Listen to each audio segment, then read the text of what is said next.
क्या वजह है कि कुरान के मना करने के बाद भी उम्मत मुस्लिमा फ़िरका वारियत का शिकार हो गई? इसके पीछे की वजह कुरान के सिवा जो दीगर इस्लामी किताबें हैं वो बनी कि इन आलिमों के यानी इन फ़िरका परस्त आलिमों के जो अल्लामे थे, उन्होंने अपनी मौत के डर से अपने वक्त के हाकिमों से हाथ मिलाया, उनके हाथ पर बैत हुए और उन्हीं के मुताबिक किताबों को गढ़ा। आज जितने भी आलिम हैं, अब ये इस फ़िरका वारियत से बाहर निकलने वाले नहीं। अब अगर कोई शख्स इस फ़िरका वारियत से अपने आप को बाहर निकालना चाहता है तो उसके लिए सिर्फ़ एक ही तरीका है कि वो कुरान के अंदर गौर व फिक्र करे और अहले बैत के तरीके को इख्तियार करे, क्योंकि अल्लाह ने इस लानत से बचने का हमें महफूज तरीका बतला दिया था।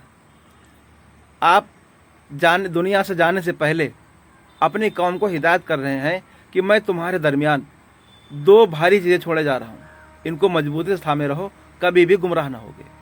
वो क्या है? एक कुरान और दूसरा अहले बैत। इनको मजबूती से थामो, कभी भी गुमराह ना होगे। आज इन आलिमों ने इन्हीं दो चीज़ों को छोड़कर अपने अल्लामों की किताबों को थाम लिया मजबूती से, इसकी वजह से ये गुमराह हो गए। मैं खुल के कह रहा हूँ, इनसे डरता नहीं। इनमें हिम्मत है तो आएँ और मेरा सामना करें, बताएं कि इन्होंने यह तरीका कहाँ से निकाला कि मैं अपना फ़िरका अलग बनाए बैठा हूँ, तुम अपना फ़िरका अलग बनाओ, जो तुम्हारे दिल में आए तुम करो, जो मेरे दिल में आए मैं करूँ। ये कुरान का तरीका है, अहले बैत का तरीका है?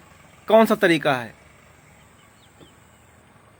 इनमें हिम्मत ही नहीं है मेरा सामना करने की, इसलिए मुझ पर ये उल्टे सीधे इल्ज़ाम लगाते हैं कि मैं जाहिल हूँ, मैं उलमाओं के खिलाफ़ बोलता हूँ, ये करता हूँ, वो करता हूँ। अगर मैं गलत हूँ, मैं जाहिल हूँ, मैं उलमाओं के खिलाफ़ बोल रहा हूँ, मैं कौम को भड़का रहा हूँ, तो आओ और मुझे रोको। क्यों नहीं जवाब देते मेरी बातों का? क्यों तुम्हारी ज़ुबानों पे ताले लगे हुए हैं? तुम जानते हो कि जिस दिन मेरा आमना सामना हो गया तो मैं तुम्हें जो है गर्दन से धर दबोचूंगा। इन आलिमों में इतनी हिम्मत ही नहीं है कि मेरा सामना कर सकें, वरना अब तक आ जाते ही। क्योंकि जब भी कोई फ़िरका परस्त इनके खिलाफ़ बोलता है तो उसके खिलाफ़ खड़े हो जाते हैं, उसके सामने पहुंच जाते हैं। और जब कोई मुसलमान इनसे बात करने के लिए आता है तो ये क्या है, उस पर उल्टे सीधे इल्ज़ाम लगाना शुरू कर देते हैं।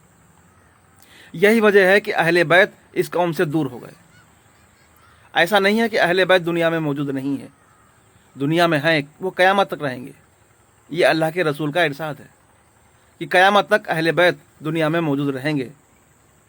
जो उनसे रहनुमाई लेना चाहेगा उनको रहनुमाई मिलेगी, और जो इन फ़िरका परस्त आलिमों के चंगुल में फंस गया तो अपनी दुनिया और आखिरत दोनों बर्बाद कर बैठेगा।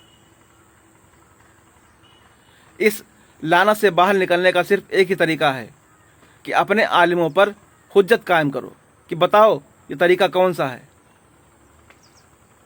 आखिर क्यों ये एक साथ मिलकर बैठकर इस मसले को हल नहीं करते?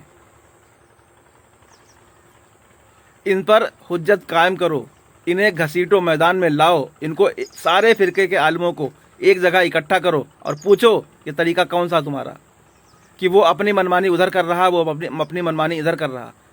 ये इस्लाम है क्या? यही अल्लाह के रसूल ने तुम्हें तरीका बतलाया था कि जब तुम्हारे अंदर कोई इख्तिलाफ आ जाए, तुम्हें किसी की बात समझ में ना आए तो अपना अलग फ़िरका बना के बैठ जाओ।